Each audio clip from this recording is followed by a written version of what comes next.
last time you let me speak, someone came up to me and she was giving me a compliment, so she was being really sweet. But the first thing she said was, when I saw that it was you and not David, I was like really bummed, and I was like, oh. And then she goes, but you did such a good job, and I was like, oh, thank you. Good.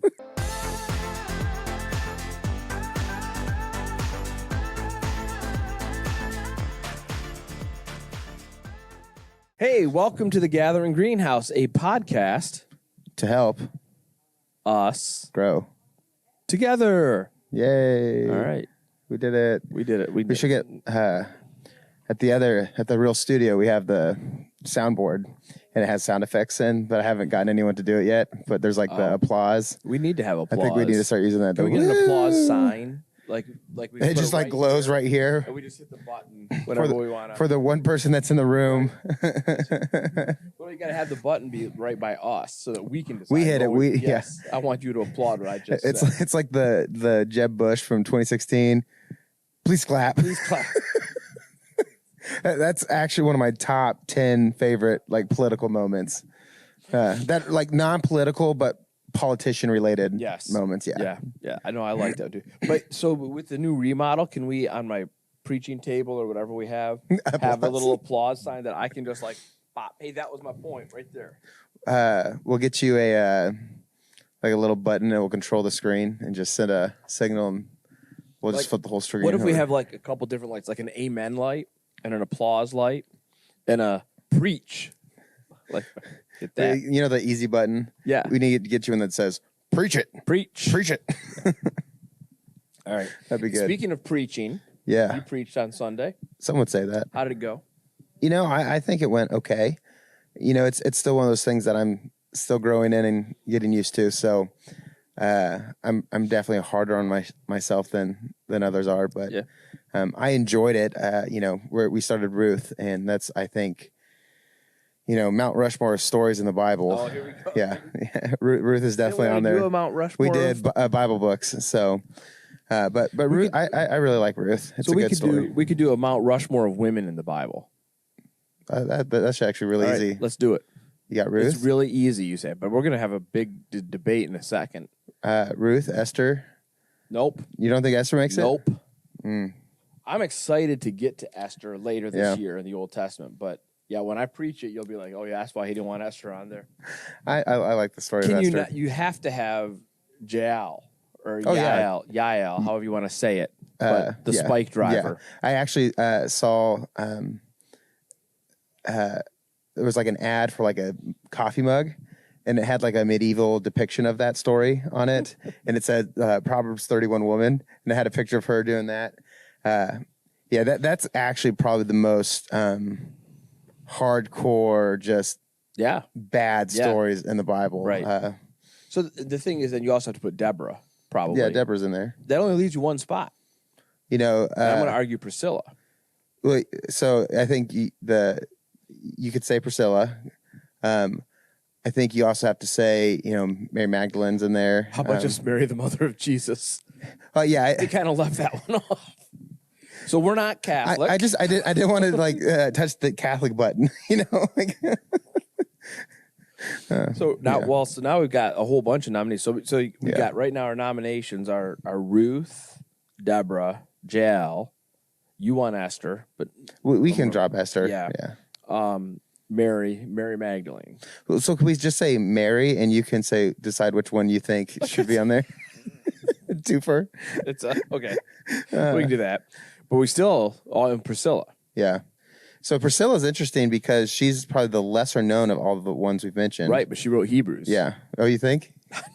I don't, but it's a pretty common theory. Yeah. I mean, it's grown in like support over the last couple of decades. I don't think it's unreasonable. Yeah. I would put her lower on my list of potentials. I think Paul is still number one. Really? And I think Apollos is my number 2 pick on that. But. Yeah. I think if it's Paul, it's like Paul trying to be more like Peter. And that would make sense to me. But it's just so different than the rest of Paul's books. So, you know, I think some have put out the idea that it's actually a sermon. And so it could be like actually that would make a little more sense. Pauline sermon than a letter versus a letter. Yeah, it would look, which is why it's less different. conversational and much more thematic, systematic. Yeah. That makes more sense. Yeah. Yeah, that's the great mystery is when you get to heaven, what you're asking. Yeah. So who did write this? But so here's another one. Yeah. What about Eve? I think it's really hard to put Eve or Adam on the Rushmore of anything other than people who ruined creation. But at the same point, I'm like, we would have done it too, and a little grace there. Mrs. Noah. We don't really know anything about her. Yeah. But I mean, like her husband comes home one day and says, "I'm going to build a boat." What's a boat? She just so the moral of the story of Noah is wives, let your husbands get into whatever hobby they want to, no matter how much time or money or energy it takes. If they want to build a boat, I don't think that's the moral. Oh, okay. I learned all my Bible on VeggieTales. How long is this boat going to take you to build? A couple hundred years. Yeah. Why are we building it? It's going to rain. What's rain? Well, it's going to rain so much it's going to flood. What's a flood? I think that is actually the best part of the story is the fact that he was preparing for something that he didn't even know what it was. Nobody knew what it was. It's going to rain. Water's going to fall from the sky, but the water's not in the sky. They don't know that. Yeah. So, all right. So maybe not Eve. All right. Eve, so no, let's see. We've got Ruth. Oh, Lot's wife. I'm just kidding. Sorry. That's a different Mount No, Rushmore. I think it's definitely. I would definitely think Ruth has to be up there. Bathsheba. Like what if you just go with like the Matthew genealogy? I'm gonna pull a Mark Driscoll. Jezebel. Yeah. No. So you got in the Matthew genealogy, you've got, if I can remember, you've got Rahab, you've got Bathsheba, you've got Ruth, and you've got Tamar. I don't remember. Probably. Somebody help me. Google it. That's what you say if you're a preacher. It is Tamar? All right. So there you go. There's your Mount Rushmore. There you go. Matthew's like, who are we putting in here? So, all right. So, we solved it. Yeah. So, okay. Easy. So, there's 10 women we've put on the Mount Rushmore. So, but we're going with those four. You're going with four. So, all right. So you preached on Ruth. Yep. And I liked it. I thought you did a nice job. Thank you. So I don't have a ton of questions for you, but I got one. All so right. I want to lean into this. So I thought, and you know this because I sent you a message about this before you preached. Yeah. The part of it that I really liked was the phrase you had, and I mean I get it exactly right. No mistake is too big for God to fix. Yep. And no problem is too big for God to solve. Right. Something like that. So I want to dig into the whole mistake thing. Yeah. Like, how do we find a balance between saying I need to fix my mistake versus I need to let God fix my mistake? Yeah. So the balance is that, so in the idea of balance, it requires both. There's no like a one-sided balance, but sometimes that means the two sides are differently weighted in order to create that balance. Like if you and I were on a teeter-totter. Yeah, exactly. You would be in the air and my butt would be on the ground. But, so it's one of those things where every time we mess up, every time we make a mistake, we do need to give that to God. Even if it's something that you can in your own strength maybe fix or repair. Reality is anytime we break something, we actually can't fully repair it because even if I might be able to mend something, it still was broken. And, that's why I struggle with our human sense of justice. Often it's like, oh, that person did a bad thing, therefore they deserve it, this thing to happen to them. But even if they get suffer in something equally just and horrible to them, the original victim still suffer too, right? It doesn't take away that pain and that suffering. So the reality is all mistakes we make, we actually cannot fix. The Bible says all have sinned and fallen short of the glory of God, meaning that the standard was set up here, and no matter how you fall short, you did fall short. and it requires God to make up that difference. And so the same thing applies to the things in life we break. It does require God. Now, there are things you can do, like, let's say I swipe $5 from you. I can give you $5 later. With interest. Yeah. And we might say, oh, you made that right, and I apologize, whatever. And that's a relatively easy thing to do. But if I go around slandering you, and I go around saying things that are untrue, unkind, and it damages your reputation, that's a much harder thing for me to come and fix. Now, I can come to you and say, hey, David, I did this.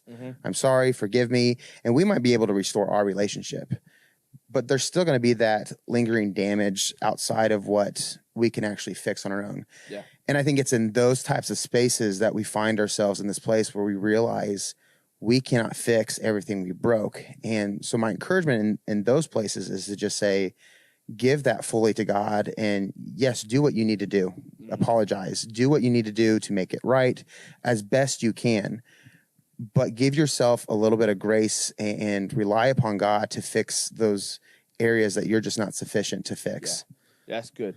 So I want to come back to the giving it to God part of that equation. But I want to jump into the whole what can I do about it a little bit more. So I think there's a question we can ask that is actually the same question we should ask when we're afraid and when we're stressed, which is there anything I can do about this? Right. So, like for example, let's say that the mistake that I make is saying we're going to have an all-staff game of the floor is lava. And so we're jumping from couch to couch and I'm breaking all the couches. Yeah, and in this game of the floor is lava, I have a misstep and I fall and I break my arm. Right. Okay. So I made the mistake, and the consequence of that mistake is a broken arm. Now, the next question for me is there anything I can do about this? And immediate response is no, your arm is broken. You can't heal your arm. So you have to just be angry and depressed and anxious about, well, actually, no, there is something I can do about it, right? I can actually go to the doctor. Right. Or I can actually get it casted.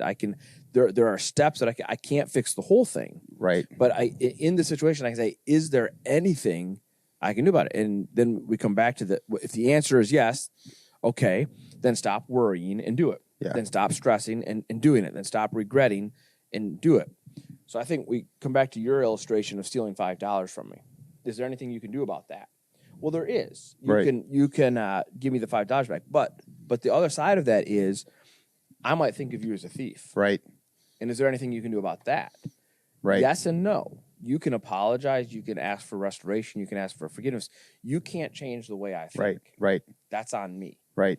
And so that's where I think you say, I will do what I can do. Yeah. And I will give the rest to God. Yeah. And even in that imagery, right, you may think of me as a thief. That doesn't mean I don't stop trying to prove that I'm trustworthy again to you. That doesn't mean I just say, he thinks I'm a thief, so he's always going to think I give up. I should still try to mend that relationship, repair that trust that has been broken. But like you said, at the end of the day, I can't control how you feel towards me. Right. Which is, I think, really the key of giving something to God. Yeah. Because when I give something to God, it's not me being apathetic. Right. It's me turning my life over to him. Right. Which means now moving forward, I'm going to live as he wants me to live, which means no more stealing. Right. Right. So me to give it to God is not me just say, well, God, you got to take care of that, but I'm going to keep taking $5 from him. So to go back to your imagery of the broken arm and going to the hospital, you can break your arm and it will heal on its own. Now, your arm might be wonky afterwards, right?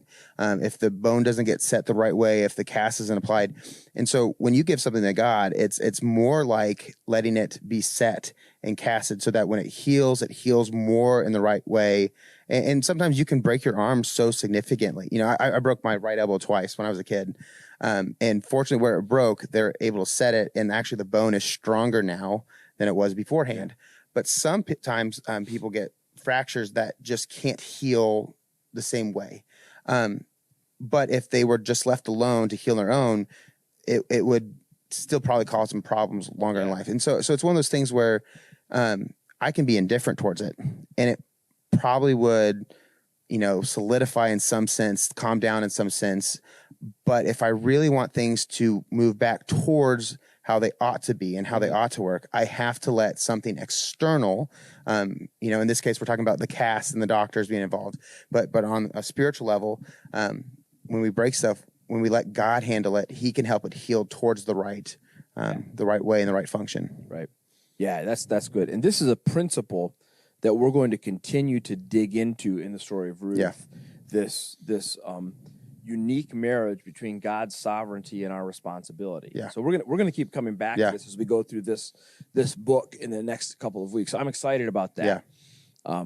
But so to shift gear, well, let's sum up. Yeah. So there's no mistake I can make that God can't fix. Correct. And there's no problem so big that God can't solve it. Yeah.